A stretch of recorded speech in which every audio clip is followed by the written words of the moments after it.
And it was such a joy to watch them fall in love with Richmond for the first time and then remember why I loved it so much. And so getting to do that is like the best job in the world. You have some very targeted programs. So you have Out RVA and Black RVA. Yep. June is going to be huge for us. 7,000 high school students will be coming here to compete in debate tournaments over a series of days. So we're very excited about that. Hello and welcome to America's Healthiest City, a production of Channel RVA. I am your host, Will Melton, and this is a 10-year community partnership to make all of the region the healthiest in America by 2033. We do this by telling the stories of people who are leading in the community and showing us new pathways, as well as by encouraging folks to visit America's Healthiest City and contribute to our ideas board, which anybody can read. We bring that out into the community, but it's accessible 24/7. And it's a place where anybody can share an idea, small or large, about ways our community can become healthier.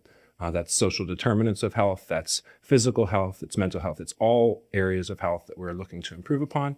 And you can be a part of the process. In fact, you must be a part of the process if we are going to succeed at this. So please visit americashealthiestcity.com to learn how you can get involved. But without further ado, I'm going to welcome our guest, Katherine Donnell, the president and CEO of Richmond Region Tourism. I'll try to get that right. I think that's an easier one to say than some.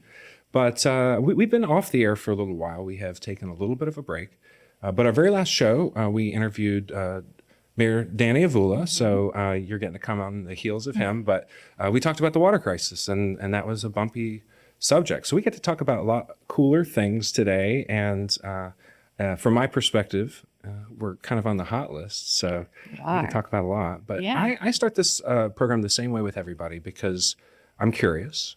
Are you from Richmond or did you move here? And if you did, what was it that brought you to the region? Sure. I grew up in North Carolina, actually in Winston-Salem, and I came to Richmond for college. I went to the University of Richmond and eventually fell in love with it. I stayed in Richmond the summer of my junior year and interned at the VMFA and waited tables at Pasta Luna for any old timers out there, and decided that Richmond seemed like an adventure worth trying. So I decided to stay after I graduated and have been here ever since. Long time. I will reveal, I grew up in Rockwell, North Carolina, which was a stone's throw away from Winston-Salem. Salisbury might be a place that you're more familiar with. Yeah. And 10 years down there. And I've had an opportunity to meet a lot of people from the I-85 corridor hanging out here in Richmond. So. Yeah, it's not too far by. Yeah. Great option. Yeah. So tell me a little bit about your experience being in the region and some of the things that you were exposed to in your various jobs. And maybe we'll talk more about tourism after we learn a little bit more about you. Sure. But, lead us up to the point that you found tourism as a profession. Well, lucky for me, it was pretty quick after college. So when I graduated, I had an English degree and was like, I don't know what I want to do with my life. So I worked in publications and PR for the Department of Historic Resources, which is a state agency for historic preservation. And it was a very small organization, so I got to do a lot of different things, which was wonderful. And that is how I found tourism, actually. I started out over 24 years ago in publications, making maps and visitor's guides. And little did I know it would be a career for me, and I feel super lucky that it has been. So I came up in marketing and had a number of roles in the marketing team. And then about 14 or so years ago, a couple of us founded our community relations efforts to really better connect with our community. And there's some programs you're familiar with that we launched to really help engage the citizens in tourism. And then as our former CEO was really thinking about his succession, he'd been CEO for over 30 years, was looking at retirement, and as a part of that, created the executive vice president role at Richmond Region Tourism, which I was in for about 5 years, which gave me oversight of the other areas of the organization. And then just nearly 2 years ago, I took over as president and CEO. So it's been a wonderful journey for me. Yeah.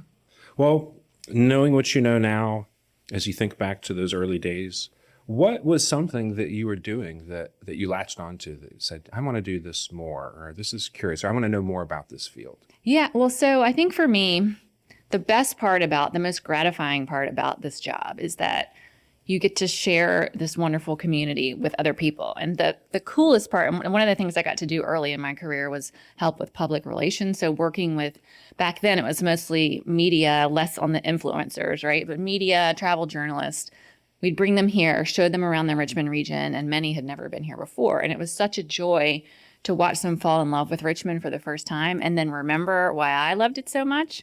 And so getting to do that is like the best job in the world, right? And then the community keeps getting better and better and the region keeps getting better and better. So it's just a wonderful opportunity to be part of the people who tell the story of the region, who drive prosperity by attracting visitors, who support everything that we love about the region. And I would never want to do anything else. So we talk to all types of people on this program and just in the community. Some folks are new. They don't know what's going on in Richmond.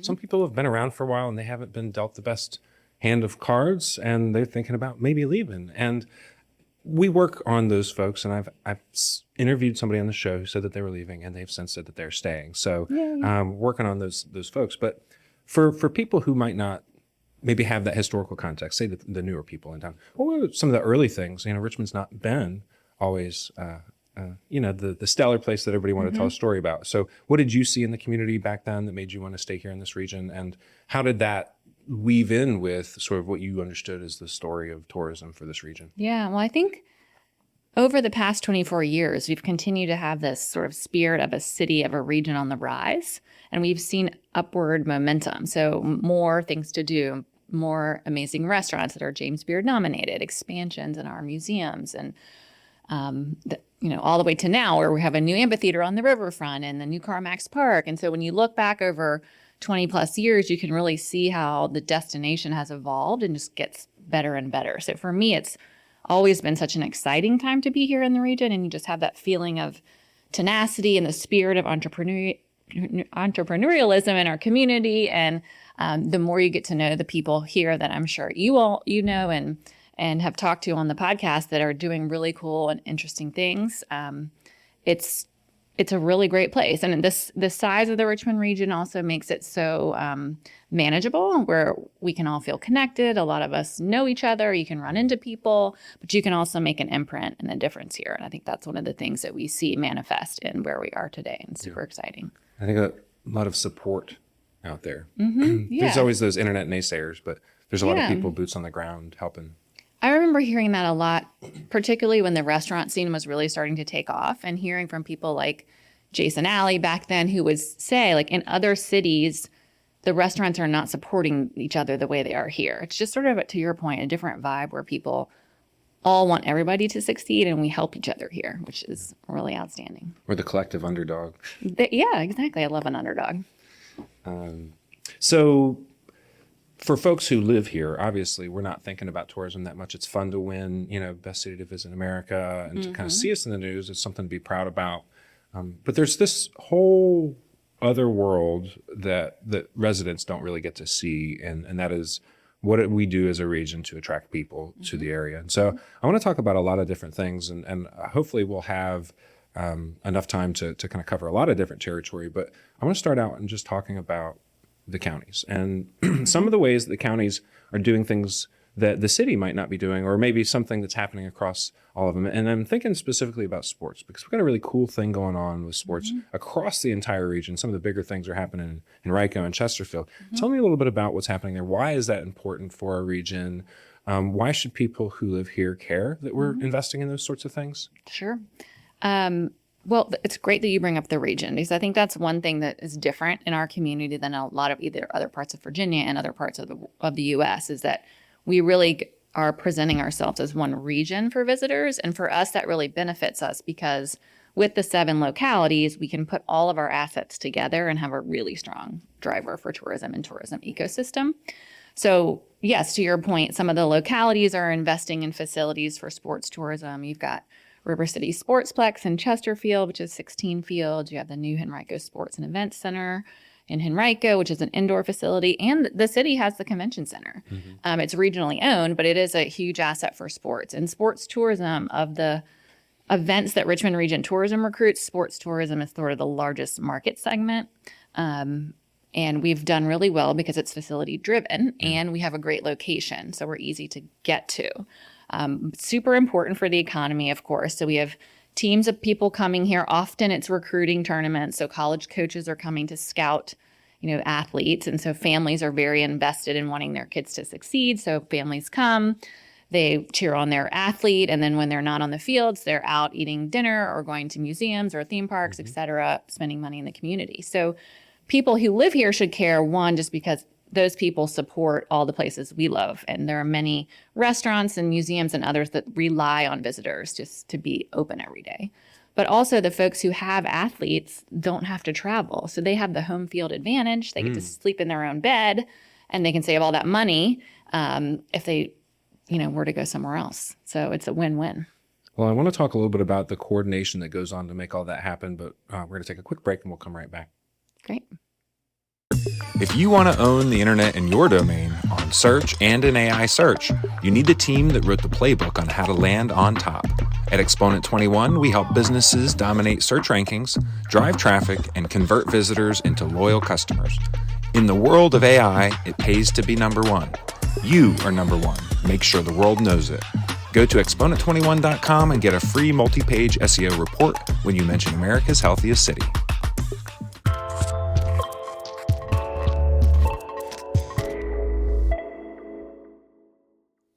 This is America's Healthiest City on Channel RVA, a new media network here in Richmond, a hub for independent media creators.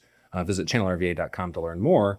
And if you're tuning into America's Healthiest City for the very first time, I have with me Katherine O'Donnell, I want to get this right, President and CEO of Richmond Region Tourism. We are talking about the impact that tourism has on our region economically and all the other ways. But please visit americashealthiestcity.com to learn about our program and to find out how you might be able to become a sponsor of everything that we're doing, to become an ambassador of this program and help other people see the opportunity that exists. But I want to get back into the program. So, Katherine, we were talking about the coordination, right? Mm-hmm. So we have these facilities that had to have been built. Mm-hmm. So those localities had to have the confidence that we could bring the bodies here. We can't bring the bodies here if we don't have the facilities. So tell me, what kind of time are we talking about lead up to this? How many people are in these conversations? How does that confidence get built so that we can create those facilities and the opportunity for the region?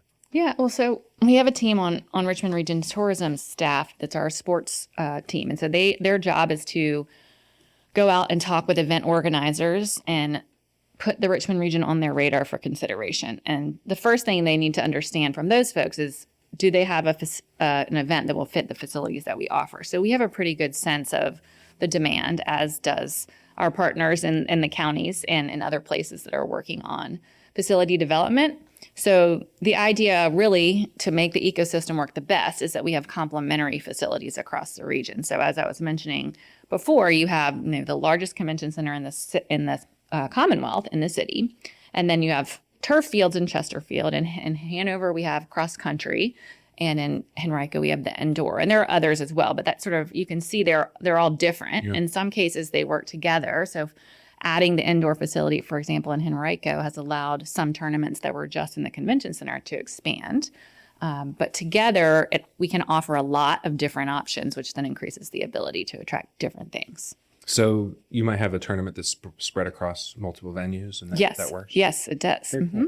And similarly, with conventions, which is sort of meetings and conventions is the other side of that coin. We work with our partners across the region to attract small, maybe only in one hotel convention or meeting or reunion, to a national or an international convention that would use the convention center. So. And how long in advance are you guys talking to these groups about coming to the region? So the big ones are often much farther away, three or 4 years. Wow. Sometimes is the bidding process. But the sports ones are often, sometimes, especially if they've been with us before, they just renew within the year. So it really kind of depends on the event. We must be doing a good job. We are. Great. So staying on the theme of helping folks who live here understand more about what tourism means in this region. Tell me a little bit about the I Am Tourism campaign. I haven't, had that opportunity to participate in that. One of these days, I hope to squeeze the time and do it. Yes, I'm sure it's fun too. So tell us about it. You would love it. Yes, so the I Am Tourism Ambassador Workshop is actually just over 11 years old now. We launched this program, if the listeners and watchers are here back in 2015 when we hosted the UCI World Champion Cycling. we knew we would need a lot of volunteers, and we wanted them to be really well versed in what we have to offer. So that was the impetus for the program, but it's gone on for over a decade and is wildly popular. We offer it almost monthly, and we move it around the region. But it's a half-day free workshop that it really engages citizens of all types. We have everybody from Uber drivers to retirees to hotel workers, realtors, anyone, really anyone who wants to learn more. And again, as I said, it's a half-day workshop so that you get the whole overview of the tourism ecosystem, its impact on our community. You learn all the hidden gems and how to find information about everything we offer. And then there's an interactive exercise and then a bus tour that's led by the staff from the Valentine. And then everyone who graduates gets a pass that admits them into many of the attractions in the area for free. So they can go out on their own and experience them for themselves. So it's really cool. We've heard from people who just moved here that how obviously so wonderful for them. It's an easy way to understand what we offer. But then lifelong Richmonders will come out and be like, I had no idea we had a zoo or whatever it is. Everybody learned something. Yeah. Well, you talk about this opportunity for people to learn and maybe thinking somewhat about what the benefit is for local residents to even think about this stuff. And if we're already proud, do we really need to know all this? And I'm not downplaying it by any means. I definitely want to do it. But you said you have this team of people that are dedicated to thinking about how you reach out to our community. And your tourism agency, you're tasked with reaching out to the outside world and bring them in. You've got some other programming we could talk about, but what is the motivation for that, the original motivation to have that outreach team that works in the community? Yeah. Where are the benefits? How does that pay off in the long run? Yeah, it's a great question. And really, when we started it, it was sort of a new frontier for tourism offices and our counterparts. But in the Richmond region, we know that by far the number one reason leisure travelers come here is to visit friends and family. So right off the top, we know we want our citizens to be engaged and understand what there is to see and do, so that they're inviting people more often and they're getting out while they're here. And that's really important to us just fundamentally. And that's part of the reason we continue to do that. And so much these days is online word of mouth and all those great things. So we want our community to be proud of where we live. And there's a time, back when I started almost 25 years ago, where our pride wasn't as strong. And so it was sort of an uphill battle for us when we were trying to work with our citizens to help us invite their meeting or conference here, and they weren't feeling like they wanted to do that. And now we have people who are raising their hand and saying, I'm a part of XYZ group. I would love to bring that meeting here. Will you help us? And they've become our RVA champions. And we have a whole program that recognizes people who do that. So seeing that evolution of our community understanding tourism, being engaged in tourism, it just continues to feed more and more. Yeah. Well, that makes a lot of sense. I do hear a lot of stories about people who've moved here after visiting a friend or some family. So I think that makes a lot of sense. But you wouldn't know that if I didn't have this conversation with you. Well, yeah. And if you think about it, you're probably unlikely to move somewhere you've never been, right? So we like to say it all starts with a visit, whether it's economic development, whether it's where you just want to live. I mean, you need to go to a place and see what it's like. And so beyond just the sort of tangible people spending money on vacation or on a conference here, there are, long-term benefits where you have people decide to stay or move their business here. Yeah. Well, and speaking of pride, you have some very targeted programs. So you have Out RVA and Black RVA. Yep.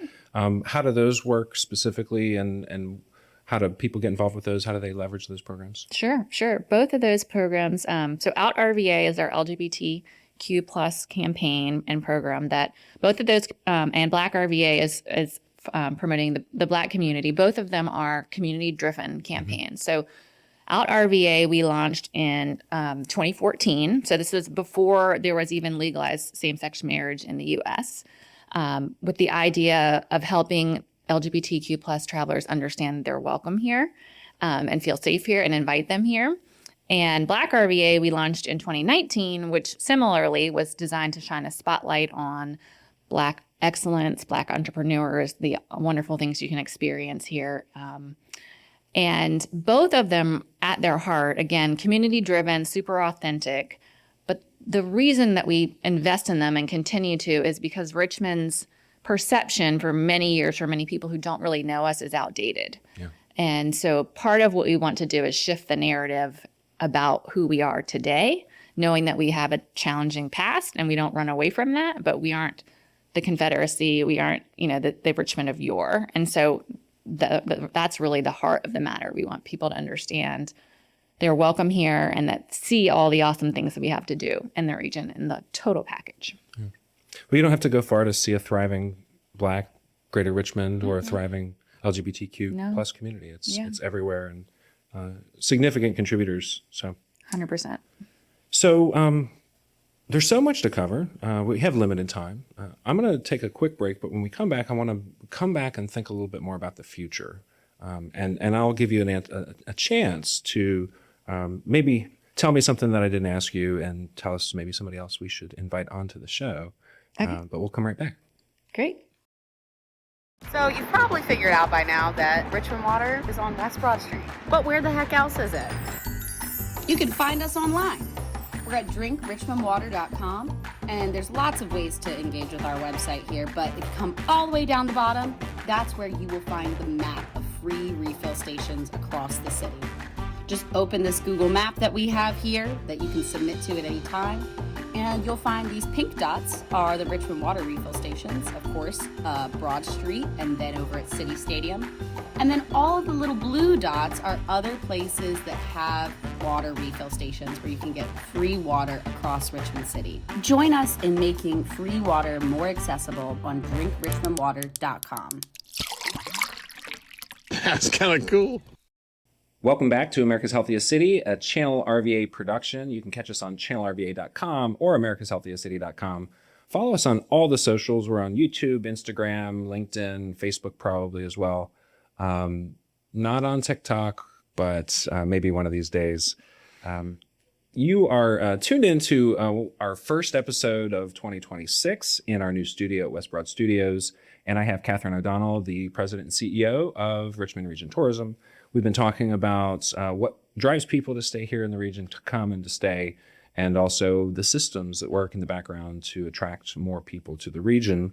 I want to shift the conversation a little bit toward the future, and I want to break this up into a couple of places, the short term and maybe the long term. And on the short term, you mentioned earlier and I'm not going to get it right, but the bicycle competition we had, and then we had the Minuan competition. So we have these big events that come to the region. Is there anything coming up that you can talk about that's on the horizon? Yes. Is there ever? So June is going to be huge for us. There are a couple of things that may be not on people's radars that are really big for us. So in June, we are hosting the National Speech and Debate Tournament. So this is the largest academic competition in the U.S. and one of the largest in the world. And 7,000 high school students from around the U.S. will be coming here, plus judges, coaches, families, to compete in debate tournaments over a series of days in June. And they will be debating in schools in Henrico and Chesterfield, with the finals happening at the Altria Theater. And we're partnering with the Richmond Forum on recruiting this. And this is something we've been working on for years to win this business. And it's really exciting to have them here in now, which is the 250th anniversary and our tie to Patrick Henry and the sort of the importance of debate and speech in our history. So we're very excited about that. Don't you need like a bunch of volunteers? We need a bunch of volunteers. So on the Richmond Forum's website, there's an opportunity to sign up to volunteer to pull that off. So highly recommend. That'll be super cool. Behind the scenes. Behind the scenes. And following that, we'll be hosting TBEX, which is Travel Bloggers Exchange. And that is a conference of content creators. So influencers, social media folks will be coming here. Yeah. So upwards of 400 or so. They'll have a conference while they're here, but they'll also go on around 20 tours throughout the region, and they have free time. And so while they're here, they're going to be gathering content. And so it's a twofer because they'll be creating content then and sharing it through their channels for weeks, months, years after being here. So we're really thrilled about that. How long did it take you to win that one, or was that? I'm trying to think. We bid on it a few years ago. So I don't know if it took us multiple tries, but it's been several years in the making. And, previously it was in Montreal and in Puerto Rico. And so some very prestigious places. We're very thrilled to have them come June. So a lot going on in June. Yeah. Well, more long-term, we've got a lot going on in the region. We've got a ballpark in the Diamond district. We call it Carmax Park every time. We have just a lot of development going on around the area. So I'm thinking about, we're doing a good job now. We've got plans in place. We've got facilities built. We've got contracts being pursued. What else does Richmond need in your perspective, or what are we working on maybe that other people might not know exists, that's coming, that's going to have an impact on tourism to help with the lift? I think you make some great points, and you're right. We have had some really good wins coming. So that's super exciting. And I'm really excited to see like the Diamond District come up out of the ground around Carmax Park. But for me, the game changing opportunity is really the city center area. So if you think about where the shuttered Coliseum is now and that 9-acre parcel, that is sort of the donut hole of downtown right now. I can see the top of the building from my neighborhood. Yeah. It's like, I keep waiting for it to not be there. I know. You and me both. So yeah, I think that's our next frontier and our next priority. For the convention center specifically, we need an additional headquarter hotel with 500 or more rooms to really be able to maximize the building. Our team is constantly losing opportunities because the event organizers don't want to be shuttled around to 15 hotels, et cetera. So there's already like a queue of people that we would call the minute that shovels go in the ground for something like that, which of course is a huge economic engine for that part of downtown. But the rest of the campus as well, with the ideas around housing and retail and dining and outdoor space and all of that, if that takes place, will then sort of feed out to the Broad Street corridor. And it would, to me, would be the biggest game changer for downtown in quite some time. Well, being new to downtown, I can say, and I've been over here, with Common House for a year, and I've been a member there for a bit. The Arts District is booming. This place is, and I know it's warmer outside, so my experience is a little bit biased, but there's more people downtown than ever. There's people walking up and down the sidewalks every day. I know that the arts are a big driver of that, but what else has happened in downtown that you think has been the catalyst to make that happen? Well, certainly the ICA is sort of an anchor to the west. But yes, the Arts District is strong and continues to grow and have more galleries open. I'm very excited to see the VPM headquarters open up in the next few months. That will be huge. So very good, promising development sort of on this end. What we love to see is sort of the middle part connect from the end of the Arts District to on the other side of the Marriott, basically. That's sort of the key area where we would love to see more vitality. But very happy for all the folks like you who choose to bring their business downtown. Well, I was in an Arts District Association meeting recently, and I understand that we're going to be activating some of these vacant spaces with some interesting events. And I don't know much about who's diving into that, but I'm looking forward to it. Yeah, the city economic development department's taking the lead and spearheading some of that. I am too. I think it'll be great. Yeah, and I saw there's actual dollars dedicated to it. So that's great. That's great. So still thinking future, but also thinking about people who are here now. Maybe a couple of thoughts, and I'll let you tackle this however you want, but what's maybe a hidden gem in the region that you would always encourage a visitor, but maybe a local might not know? And then what's something that you could encourage people in our region to do to impact whether we become the healthiest city in America, or whether we become healthier as a region? Hidden gem. Well, this is maybe not the most hidden, but I think it's an iconic place to go to get a feel for who we are, which is the Teapot Bridge. I'm surprised by, I know a lot of people go to it, but I'm surprised by the number of people who haven't. And it's just such a great view of the river. And our river is different than any other urban river, right? We have Whitewater Rapids. We're the only city that has that in a downtown area. We have bald eagles. And then you turn and you have the beautiful downtown skyline. And all of the improvements, you mentioned Browns Island earlier, the CoStar building, the restaurants that will be coming in there, the amphitheater, that whole area to me right now is just super exciting. So I'd say that's a not to be missed stop that I would recommend. It's a good way to see the city and the region. I'm really digging Daisy's, that restaurant down there in front of Tredegar. Yeah, it's so exciting. And I would say that it never ceases to amaze me when you walk across the Teapot, when you hit that part where the rapids are, and you just feel the roar of the river in your body. It is so loud, right? Yeah, I know. And that's really the only way you can get close to it without being on it. Yeah. So it's really what are you thinking about? How do people get more involved in maybe how does tourism, and how do people get involved in tourism, and then let that be the catalyst for a healthier region? Yeah. Well, easy. Invite your friends and family to visit you. Okay. Less easy but super doable is taking the I Am Tourism workshop. Again, we offer it for free almost every month. We move it around, so depending on where you live, you can find one close to you or where you work. And then if you're engaged in or involved in any kind of group, so it could be a fraternity, it could be a hobby group, it could be a professional association, consider inviting them to have their meeting or conference here. Most of us go to professional meetings of some kind, and it's so much easier for us to recruit an event to choose Richmond if there's a local person who says, I want to help you, and they're involved in the association or the organization. So those are kind of the 3 steps to be involved in, and it takes the whole community.